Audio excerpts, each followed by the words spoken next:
कौसल्या सुप्रजा रामपूर्वा सन्ध्या प्रवर्तते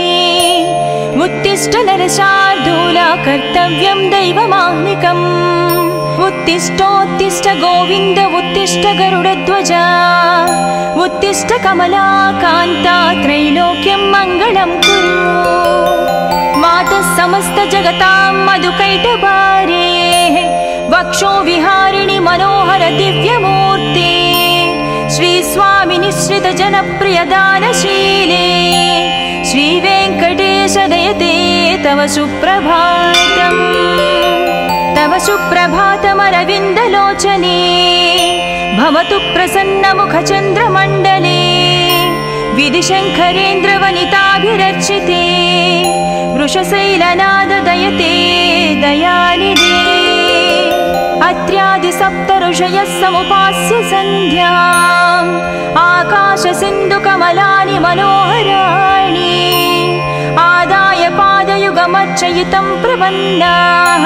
शेषाद्रिशेखर विभो तव सुप्रभातम् पञ्चाननाब्ज भव षण्मुखवासवाद्याः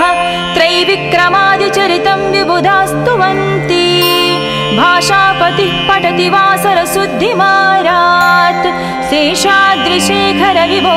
तव सुप्रभातम् ईषत् प्रफुल्ल सरसीरुह नारिकेळ पूगद्रुमादि सुमनोहर पालिकानाम् आवाति मन्दमनिल सह दिव्यगन्धैः शेषाद्रिशेखर विभो तव सुप्रभातम् उन्मील्य नेत्रयुगमुत्तम पञ्जरस्ताः पात्रावशिष्ट कदलीस्थलपायसानि भुक्त्या सलीलमदखेळ सुखा पठन्ति शेषाद्रिशेखर विभो तव सुप्रभातम् तन्त्री प्रकर्ष मधुरस्वनयादि पञ्चा गायत्यनन्तचरितं तव नारदोऽपि भाषा समग्रमसरत्कृत चारुरम्यम् शेषाद्रिशेखर विभो तव सुप्रभातम् भृङ्गावळी च मकरन्दरसानुविद्ध जङ्कारगीतनिनदैः सह सेवनाय निर्यात्युपान्त सरसी कमलोदरेभ्यः शेषाद्रिशेखर विभो तव सुप्रभातम् योषा गणेन वरदत्नि विमध्यमाने गोशालयेषु दधिमन्थन तीव्रघोषाः रोषात् कलिं विदधते ककुपञ्चकुम्भाः शेषाद्रिशेखर विभो तव सुप्रभातम् पद्मेशमित्रशतपत्रगतालिवर्गाः हर्तुं श्रियं कुवलयस्य निजाङ्गलक्ष्म्याः भेरीनिनादमनबिभ्रति तीव्रनादां शेषाद्रिशेखर विभो तव सुप्रभातम् श्रीमन्नभीष्टवरदाखिल लोकबन्धो श्री श्रीनिवास जगदेकदयैकसिन्धो श्रीदेवता गुहभुजान्तर दिव्यमूर्ते श्रीवेङ्कटाचलपते तव सुप्रभातम् श्रीमन्नभीष्टवरदाखिल लोकबन्धो श्री श्रीनिवास जगदेश दयैकसिन्धो श्रीदेवता गृहभुजान्तर दिव्यमूर्ते श्रीवेङ्कटाचलपते तव सुप्रभातम्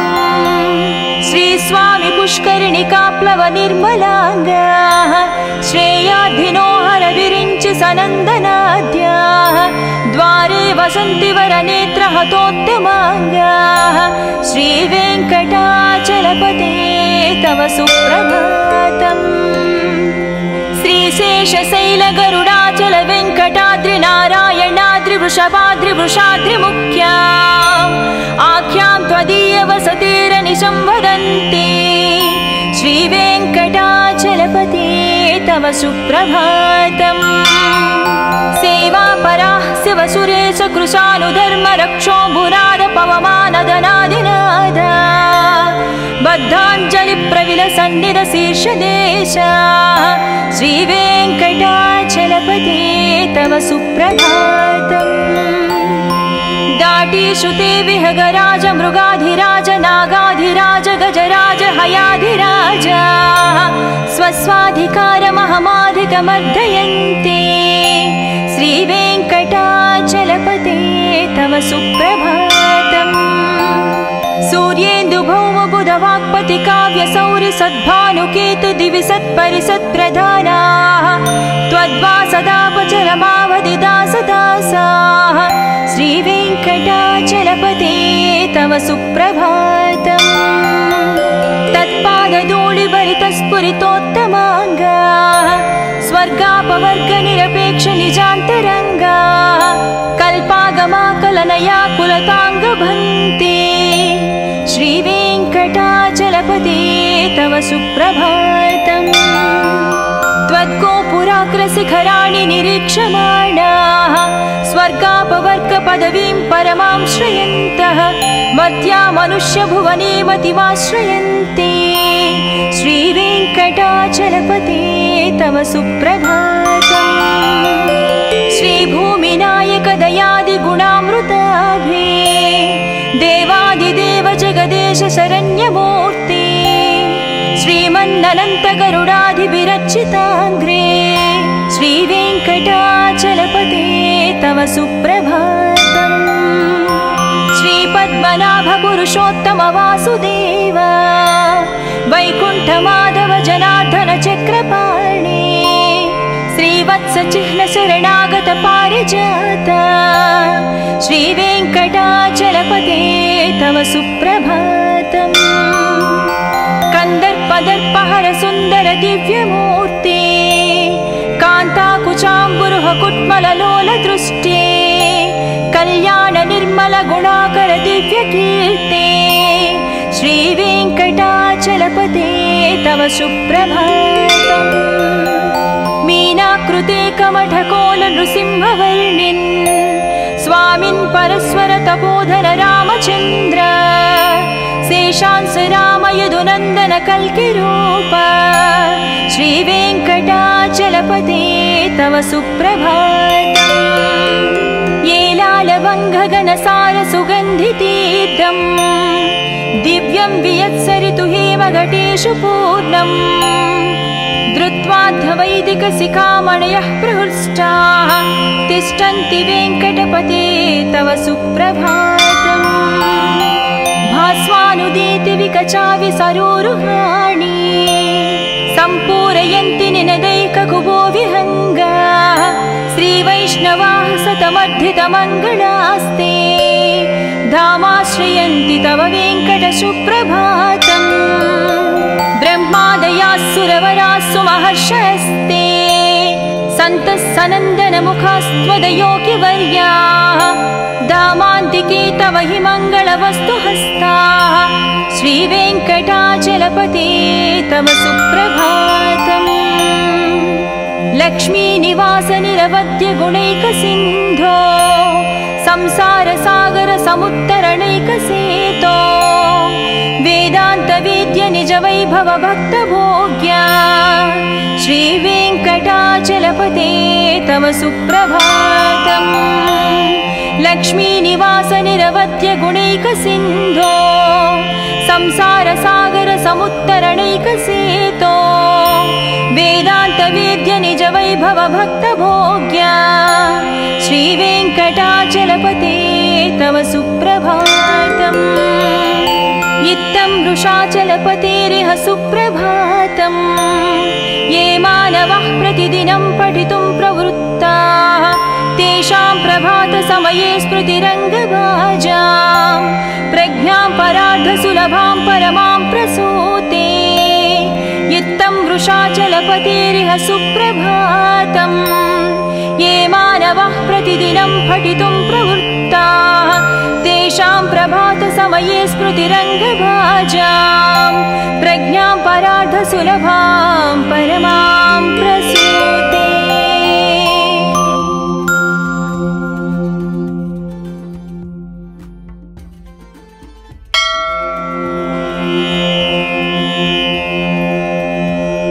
कौसल्या सुप्रजा रामपूर्वा सन्ध्या प्रवर्तते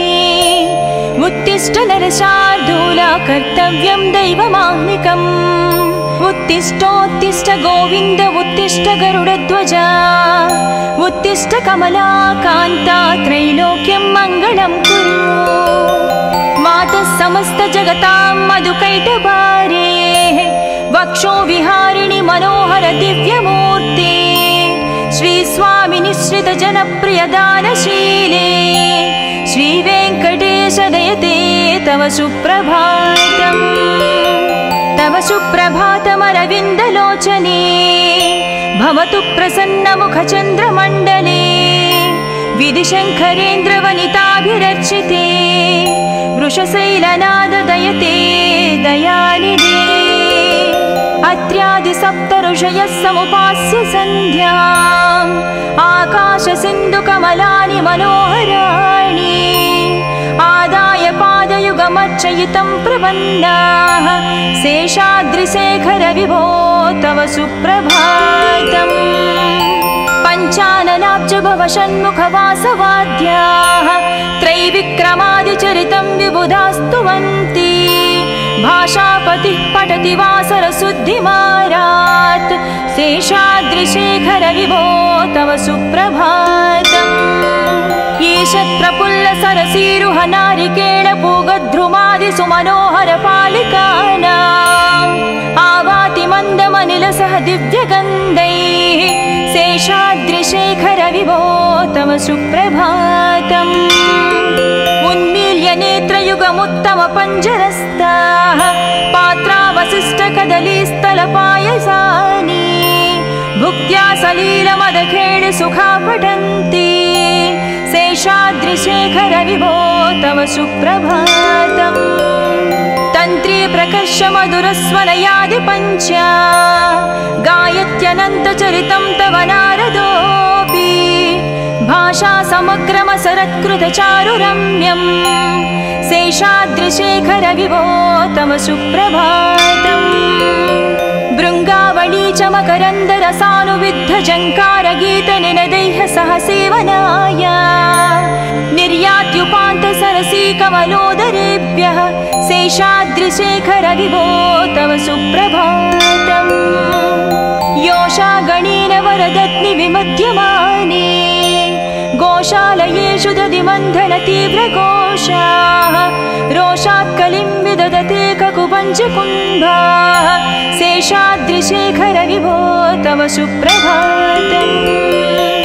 पद्मेशमित्रशतपत्रगतालिवर्गाः हर्तुं श्रियं कुवलयस्य निजाङ्गलक्ष्म्याः भेरीनिनादमनबिभ्रति तीव्रनादाम् शेषाद्रिशेखर विभो तव सुप्रभातम् श्रीमन्नभीष्टवरदाखिल लोकबन्धो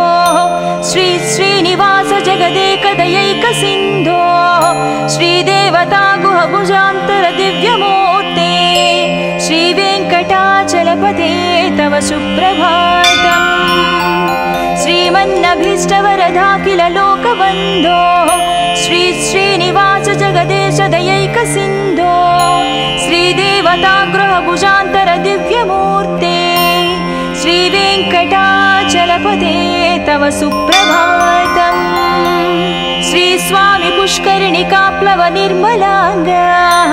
श्रेयाधिनो हरविरिञ्चि सनन्दनाद्याः द्वारे वसन्ति वरनेत्रहतोत्तमाङ्गाः श्रीवेङ्कटाचलपते तव सुप्रभातम् श्रीशेषशैलगरुडाचल वेङ्कटाद्रिनारायणाद्रिवृषभाद्रिवृषाद्रिमुख्या आख्यां त्वदीयवसतिरनिशं वदन्ति श्रीवेङ्कटाचलपते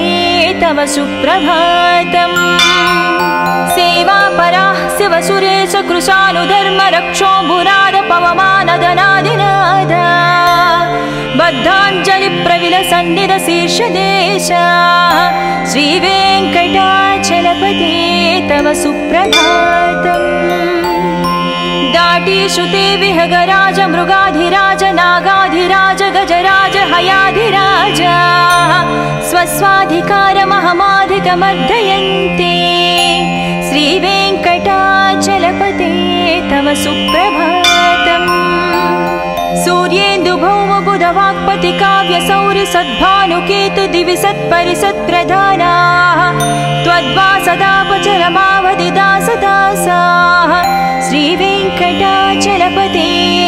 सुप्रभातम् तत्पादधूलिभरितस्फुरितोत्तमाङ्गा स्वर्गापवर्गनिरपेक्ष निजान्तरङ्गा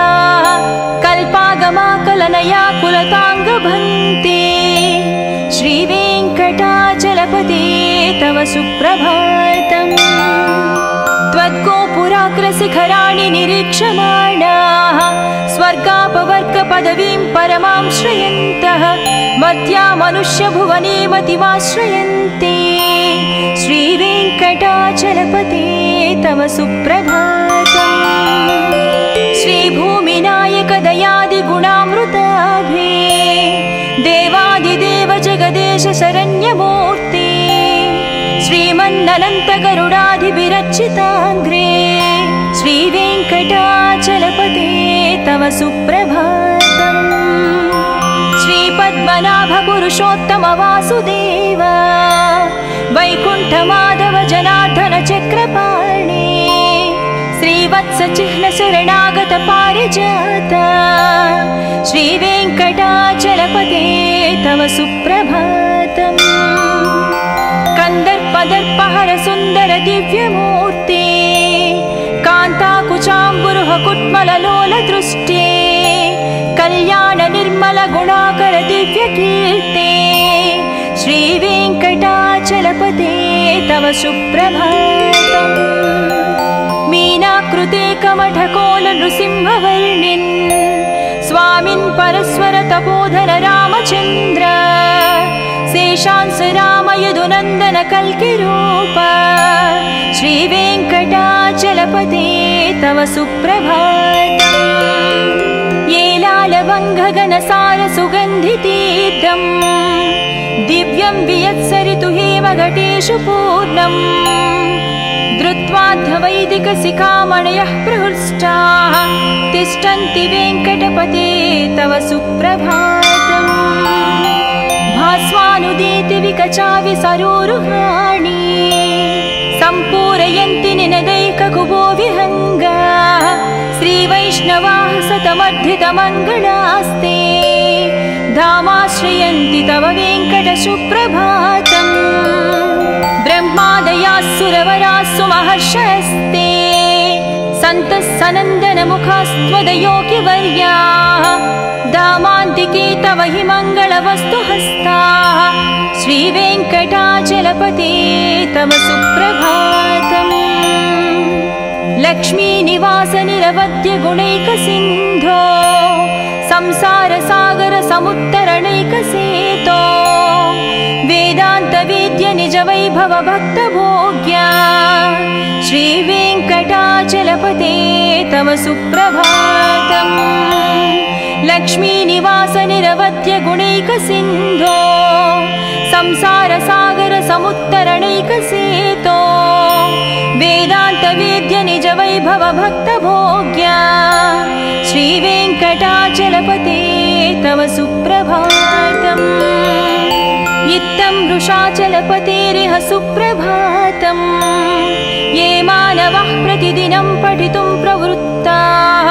तेषां प्रभातसमये स्मृतिरङ्गभाजां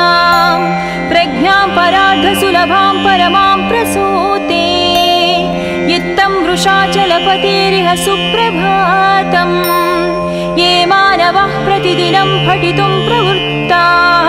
तेषां प्रभातसमये स्मृतिरङ्गभाजां प्रज्ञां परार्धसुलभां परमां प्रसूते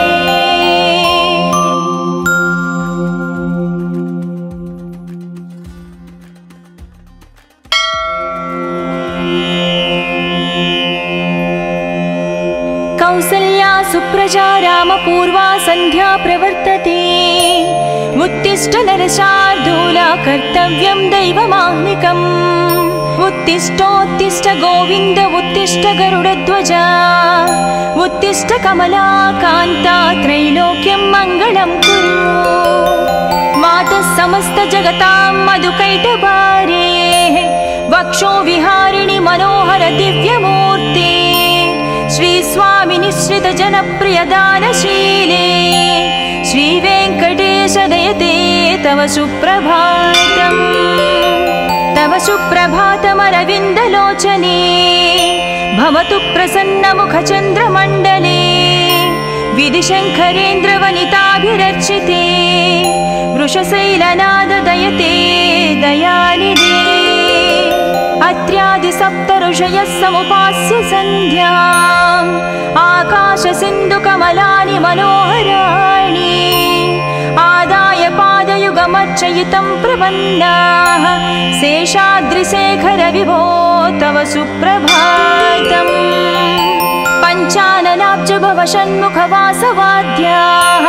त्रैविक्रमादिचरितं विबुधास्तुवन्ति भाषापतिः पठति वासरशुद्धिमारात् शेषाद्रिशेखरविभो तव सुप्रभातम्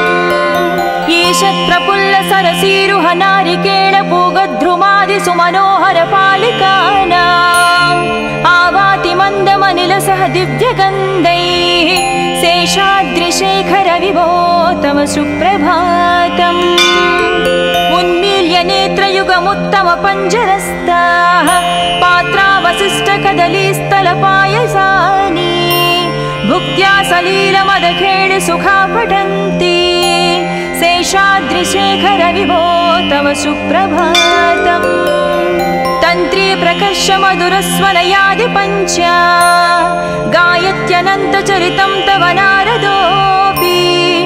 भाषा समग्रमसरत्कृतचारुरम्यम् शेषाद्रिशेखरविभो तव सुप्रभातम् भृङ्गावळी च मकरन्दरसानुविद्धजङ्कारगीतनिनदैः सह सेवनाय निर्यात्युपान्तसरसीकमलोदरेभ्यः शेषाद्रिशेखरविभो तव सुप्रभातम् योषागणेन वरदत्नि विमध्यमाने गोशालयेषु दधिमन्थनतीव्रघोषाः रोषात् कलिं विदधते ककुपञ्चकुम्भाः शेषाद्रिशेखरविभो तव सुप्रभातम्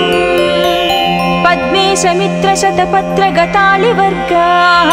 हर्तुं श्रियं कुवलयस्य निजाङ्गलक्ष्म्याः भेरीनिनादमनबिभ्रति तीव्रनादाम् शेषाद्रिशेखरविभो तव सुप्रभातम् श्रीमन्नभीष्टवरदा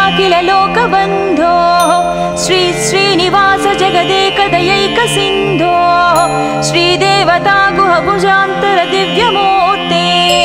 श्रीवेङ्कटाचलपते तव सुप्रभातम्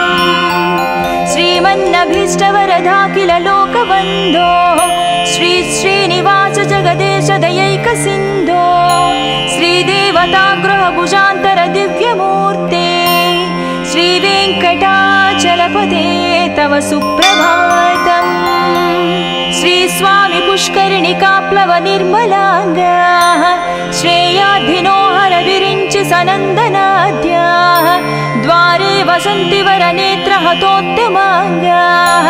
श्रीवेङ्कटाचलपते तव सुप्रभातम् श्रीशेषशैलगरुडाचल वेङ्कटाद्रिनारायणाद्रिवृषभाद्रिवृषाद्रिमुख्या आख्यां त्वदीयवसतिरनिशं वदन्ति श्रीवेङ्कटाचलपते तव सुप्रभातम् सेवापराः शिवसुरेश कृशानुधर्मरक्षो भुराद पवमानदनादिनाद बद्धाञ्जलिप्रविलसन्निधशीर्षदेशा श्रीवेङ्कटाचलपते तव सुप्रभातम् दाटीश्रुते विहगराज मृगाधिराज नागाधिराज गजराज हयाधिराज स्वस्वाधिकारमहमाधिकमर्दयन्ते श्रीवेङ्कटाचलपते तव सुप्रभातम् सूर्येन्दुभौमबुधवाक्पति काव्यसौरि सद्भानुकेतु दिवि सत्परिसत्प्रधानाः त्वद्वासदापचरमावधिदासदासाः श्रीवेङ्कटाचलपते तव सुप्रभातम् तत्पादधूलिभरितस्फुरितोत्तमाङ्गाः स्वर्गापवर्गनिरपेक्षनिजान्तरङ्गाः कल्पागमाकलनया कुलताङ्गभन्ते श्रीवेङ्कटा वीणाचलपते तव सुप्रभातम् त्वद्गोपुराग्रशिखराणि निरीक्षमाणाः स्वर्गापवर्गपदवीं परमां श्रयन्तः मध्या मनुष्यभुवने मतिमाश्रयन्ते श्रीवेङ्कटाचलपते तव सुप्रभातम् श्रीभूमिनायक दयादिगुणामृताभे देवादिदेव जगदेश शरण्यमूर्ते श्रीमन्ननन्तगरुडाधिविरचिताङ्ग्रे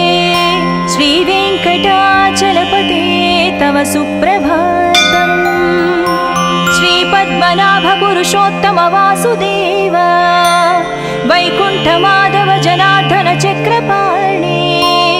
श्रीवत्सचिह्न शरणागत पारिजात श्रीवेङ्कटाचलपते तव सुप्रभातम् कंदर्पदर्पहर सुंदर दिव्यमूर्ते कान्ताकुचाम्बुरुह कुट्मललोल दृष्टे कल्याण निर्मल गुणाकर दिव्यकीर्ते श्रीवेङ्कटाचलपते तव सुप्रभातम् मीनाकृते कमठकोल नृसिंहवर्णिन् स्वामिन् परस्वर तपोधन रामचन्द्र शेषांस राम यदुनन्दन कल्किरूप श्रीवेङ्कटाचलपते तव सुप्रभातम् येलालवङ्घगनसार सुगन्धितीर्थम् दिव्यं वियत्सरितु हेमघटेषु पूर्णम् धृत्वाध्वैदिकशिखामणयः प्रहृष्टाः तिष्ठन्ति वेङ्कटपते तव सुप्रभातम् भास्वानुदीति विकचाविसरोरुहाणि सम्पूरयन्ति निनदैककुबो विहङ्गाः श्रीवैष्णवाः सतमर्धितमङ्गलास्ते धामाश्रयन्ति तव वेङ्कटसुप्रभातम्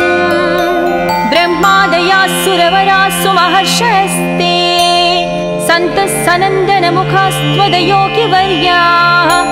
धामान्तिके तव हि मङ्गलवस्तुहस्ताः श्रीवेङ्कटाचलपते तव सुप्रभातम्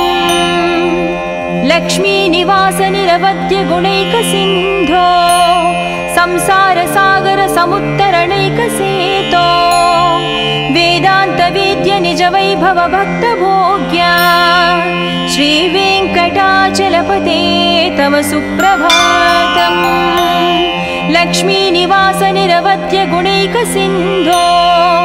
संसारसागर समुत्तरणैकसेतो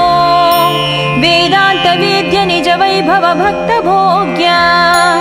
श्रीवेङ्कटाचलपते तव सुप्रभातम् इत्थं वृषाचलपतेरिह सुप्रभातम् ये मानवः प्रतिदिनं पठितुं प्रवृत्ताः तेषां प्रभातसमये स्मृतिरङ्गभाजां प्रज्ञां परार्धसुलभां परमां प्रसूते इत्थं वृषाचलपतेरिह सुप्रभातम् ये मानवः प्रतिदिनं पठितुं प्रवृत्ताः तेषां प्रभातसमये स्मृतिरङ्गभाजां प्रज्ञां परार्धसुलभां परमां प्रसूते।